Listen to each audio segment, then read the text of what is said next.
Aujourd'hui, nous allons aborder un sujet qui, à première vue, peut sembler commun, mais qui en réalité cache de profonds mystères et enseignements, le rôle du sel dans la Bible. Saviez-vous que ce minéral, si présent dans notre quotidien, porte également une signification spirituelle surprenante dans les Écritures? Dans cette vidéo, nous allons dévoiler les secrets du sel, depuis sa symbolique dans l'Ancien Testament jusqu'à son rôle dans les enseignements de Jésus. Nous découvrirons comment cet élément essentiel, présent sur nos tables, se transforme également en symbole d'alliance, de purification et de fidélité divine. Ce sera un voyage révélateur à travers les pages de la Bible. Avant de commencer, j'aimerais vous demander une petite faveur, prenez un moment pour laisser un commentaire sur votre expérience ou vos connaissances sur le sel. Avez-vous déjà réfléchi à sa signification au-delà de la cuisine? Avez-vous un verset biblique préféré qui mentionne le sel? Nous aimerions connaître vos opinions et expériences, car vos commentaires nous aideront à enrichir cette communauté et à approfondir ensemble ce fascinant sujet. Merci beaucoup. Tout d'abord, nous devons accepter une vérité absolue et universelle, tout a été créé par Dieu, Tout-Puissant. Tout existe par lui, par son intermédiaire et pour lui.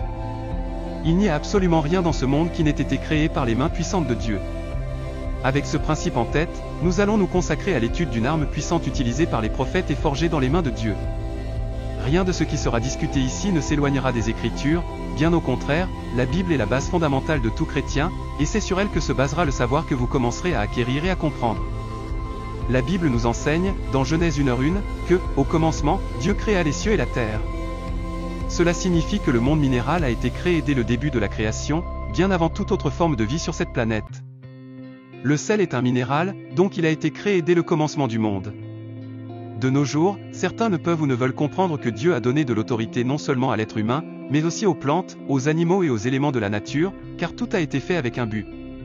Prenons comme exemple le feu et l'eau. Le feu, bien que ce soit un élément inanimé, a reçu de Dieu l'autorité de consommer tout ce qu'il touche. De la même manière, l'eau a reçu l'autorité de créer la vie. Tout comme le feu et l'eau, le sel a reçu l'autorité de saler et de conserver. Autrefois, le sel était utilisé pour conserver les viandes destinées à la consommation humaine, pour assaisonner les aliments et, dans certains cas, comme monnaie d'échange. À l'époque des Romains, le sel était si précieux que les paiements aux fonctionnaires publics étaient effectués avec des paquets de sel, d'où provient le mot « salaire ». La Bible utilise des symboles naturels et quotidiens pour représenter le spirituel. Un exemple clair en sont les paraboles de Jésus. Cependant, tout n'est pas symbolique, des éléments comme l'huile, le pain et le vin sont utilisés par les chrétiens pour accomplir des commandements ou des doctrines données par Dieu. Autrefois, le sel était utilisé pour conserver les viandes destinées à la consommation humaine, pour assaisonner les aliments et, dans certains cas, comme monnaie d'échange. À l'époque des Romains, le sel était si précieux que les paiements aux fonctionnaires publics étaient effectués avec des paquets de sel, d'où provient le mot « salaire ». La Bible utilise des symboles naturels et quotidiens pour représenter le spirituel. Un exemple clair en sont les paraboles de Jésus. Cependant, tout n'est pas symbolique, des éléments comme l'huile, le pain et le vin sont utilisés par les chrétiens pour accomplir des commandements ou des doctrines données par Dieu. Pourquoi alors certains acceptent-ils l'utilisation de l'huile sans poser de questions, mais rejettent-ils l'utilisation du sel? Nous pouvons spéculer que ces chrétiens croient à tort que le sel est un instrument du mal, utilisé par les sorciers, les magiciens et les maçons dans des rituels. Mais cela n'est qu'un mensonge et une stratégie de l'ennemi. Vous avez sûrement déjà entendu dire que l'ennemi est venu dans le monde pour voler, tuer et détruire, comme le rapporte Jean 10h10. Au cours de cette étude, nous expliquerons pourquoi l'ennemi a des problèmes avec le chrétien qui utilise le sel comme arme spirituelle. Le spirituel se manifeste dans le physique, et vous devez comprendre que Dieu administre de diverses manières, en utilisant quelque chose créé par lui pour accomplir sa volonté. Examinons quelques exemples. L'huile d'onction, mentionnée 20 fois dans les Écritures, était une preuve d'obéissance et de sainteté, sans qu'il y ait d'indication que l'huile ou ses ingrédients aient eu un pouvoir surnaturel. Dans le Nouveau Testament, l'huile est utilisée dans seulement 4 passages, toujours dans des contextes d'adoration ou de guérison. De la même manière, la verge de Moïse a été utilisée par Dieu pour manifester son pouvoir. Dans les 2 exemples, Dieu a utilisé des objets physiques pour exprimer le monde spirituel. En révisant ce que nous avons appris, nous pouvons conclure que Dieu utilise des éléments créés pour exercer son ministère à travers les prophètes. Ils ont utilisé de l'eau, du sel, de l'huile, des manteaux et des verges de manière prophétique, sans pour autant idolâtrer ces actes ou les transformer en rituels quotidiens, afin d'éviter qu'ils ne deviennent des pratiques religieuses vides de sens. Tout ce qui a été discuté ici est fondé sur la Bible, rien n'a été sorti de son contexte ou altéré. Simplement, c'est ce que dit la parole de Dieu. L'ennemi est un usurpateur.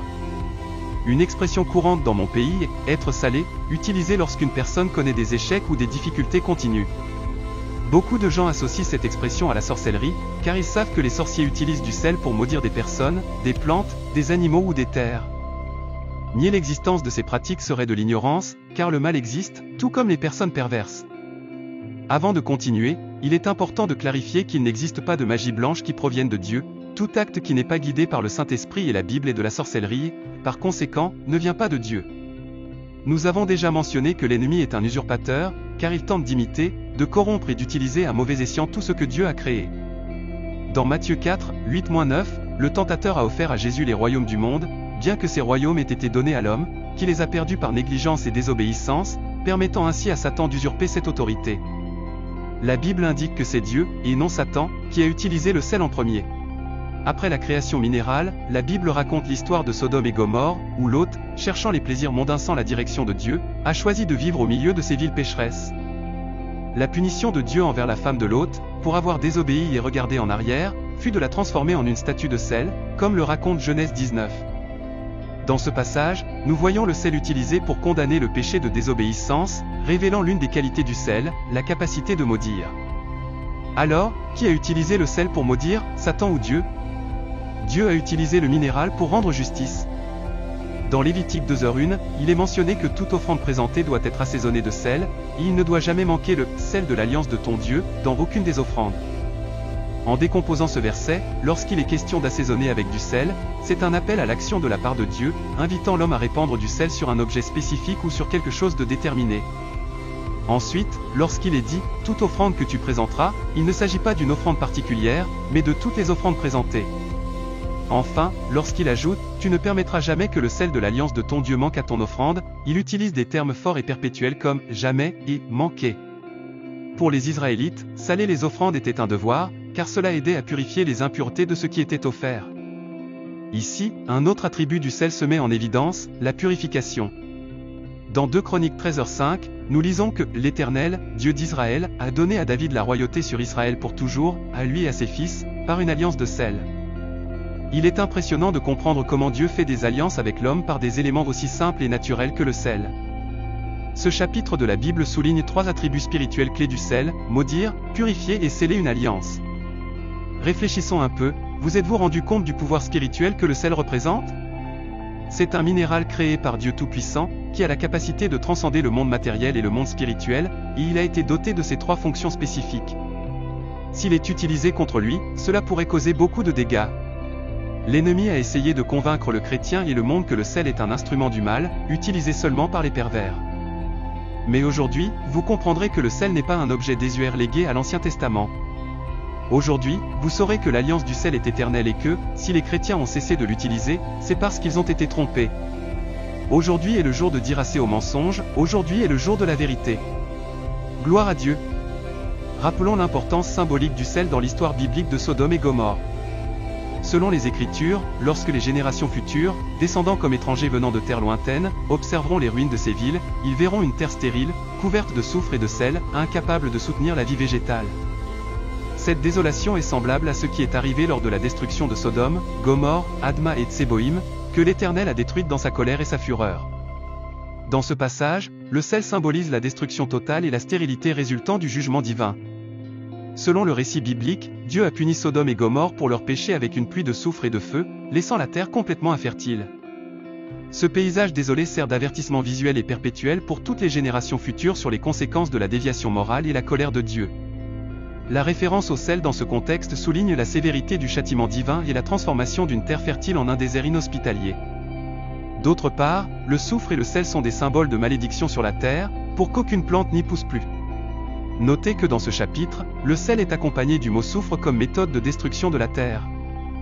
Maintenant, comprenez-vous pourquoi les sorciers utilisent le sel? Ce qui, à l'origine, était destiné à rendre justice, est aujourd'hui utilisé comme une arme contre les enfants de Dieu, non pas parce que le sel est mauvais en soi, mais parce que nous avons abandonné volontairement les actes prophétiques et les instruments qui nous étaient destinés. Le sel est notre héritage, et si vous êtes un véritable enfant de Dieu, vous ne devriez pas craindre le sorcier qui utilise le sel contre vous, que ce soit dans votre maison, votre travail ou vos affaires. vous êtes l'héritier légitime, et vous avez donc l'autorité pour annuler toute sorcellerie pactée avec le sel par le sorcier, et révoquer toute malédiction lancée contre votre vie.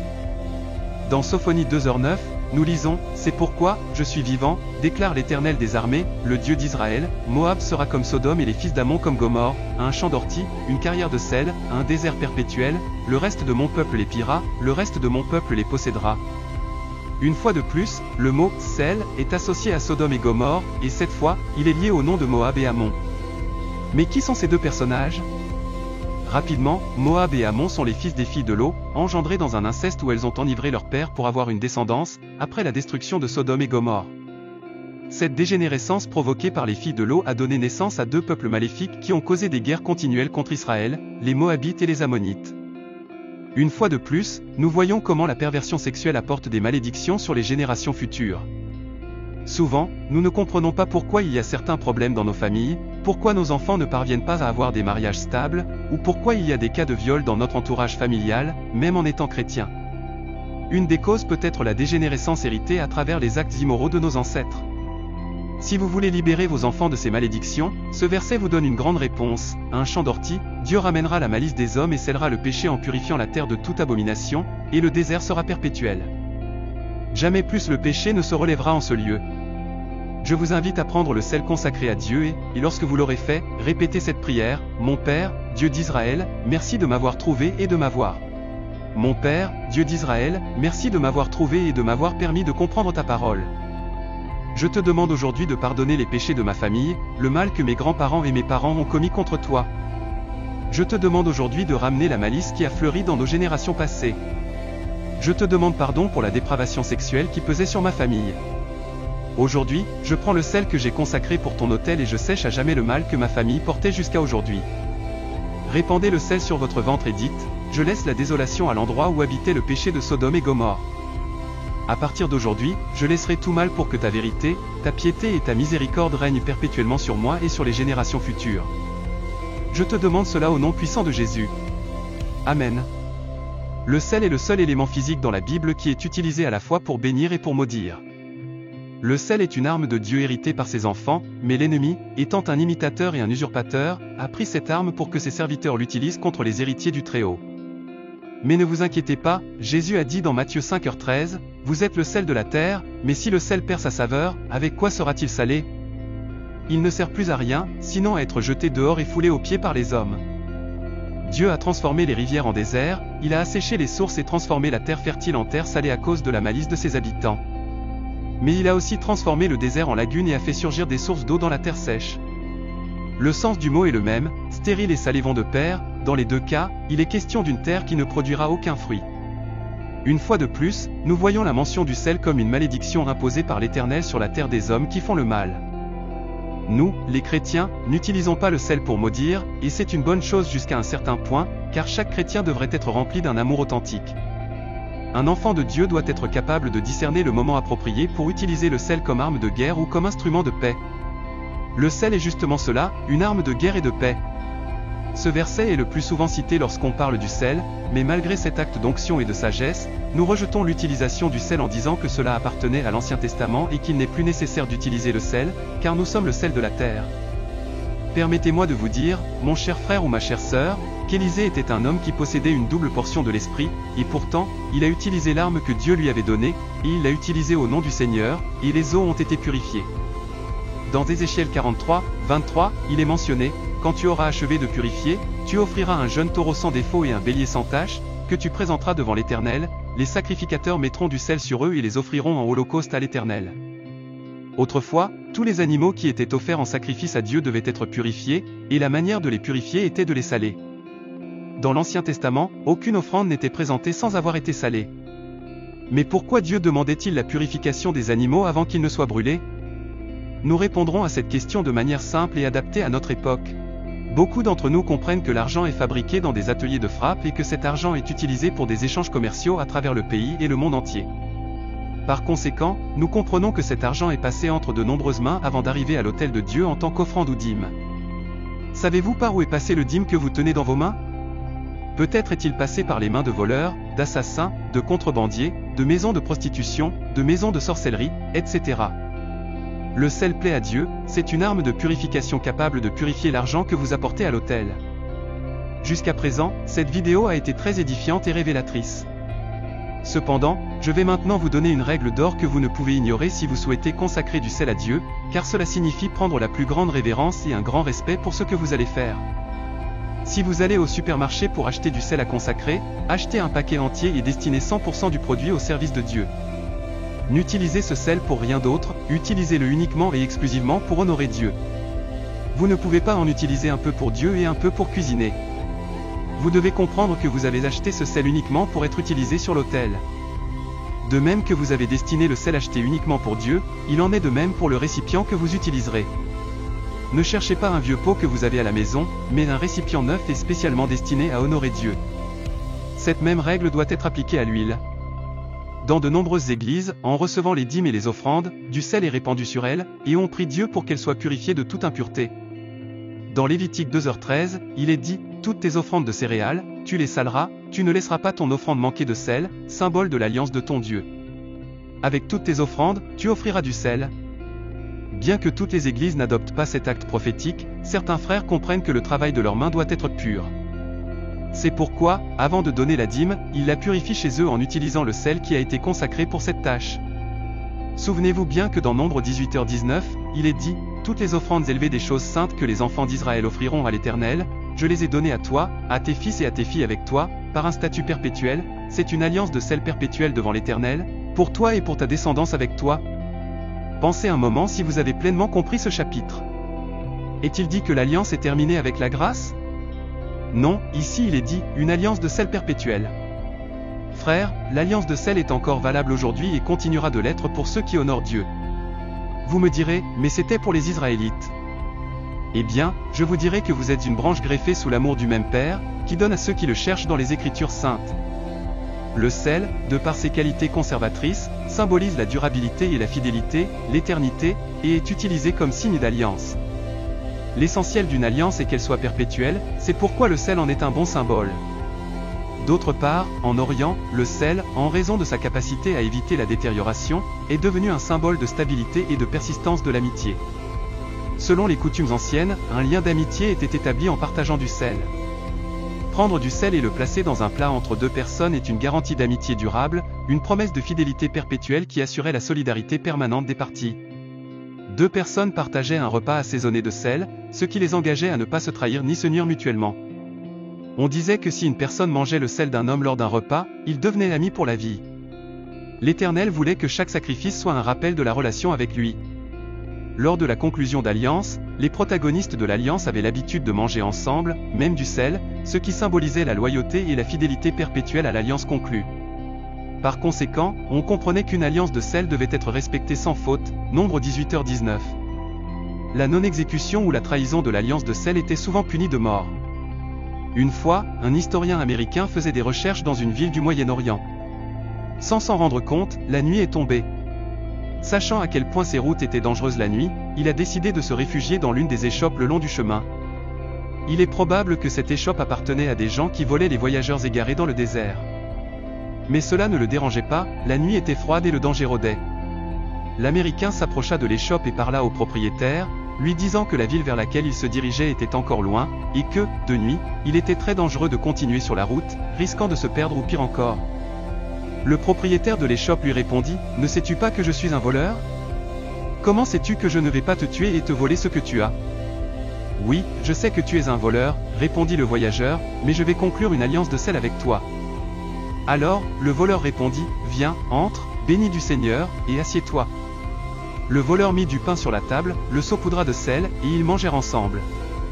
Le lendemain matin, l'Américain se réveilla, et le voleur veillait sur l'échoppe, surveillant les biens de son hôte. Le voleur compta les biens du voyageur et les lui rendit avec toute amabilité. L'Américain monta dans son véhicule et poursuivit son voyage, escorté par le voleur, qui l'accompagna et le protégea tout le long du chemin jusqu'à sa destination. Le voleur savait que conclure une alliance de sel avec un homme est un service à Dieu, et il l'honorerait jusqu'à sa mort. L'alliance de sel en Orient est encore valide aujourd'hui, et c'est un accord mutuel valable jusqu'à la fin des temps, voire même après la mort de l'un des alliés. Un autre exemple, un marchand se rend à la campagne pour acheter 100 moutons, mais en arrivant, il se rend compte que le berger en possède 300 et qu'il souhaite tous les vendre. Le marchand réalise qu'il n'a pas assez d'argent pour les acheter tous. Alors, le berger lui dit, faisons une alliance de sel, avec la promesse que je te donnerai les 300 moutons et que tu me paieras les 200 restants dans un délai de 60 jours. Les deux acceptent et mangent un repas assaisonné de sel. Le marchand emmène les 300 moutons. 30 jours plus tard, le marchand meurt, mais son fils est conscient de l'alliance que son père avait conclue avec le berger. 60 jours plus tard, le fils du marchand se rend à la campagne et paie le reste de l'argent dû.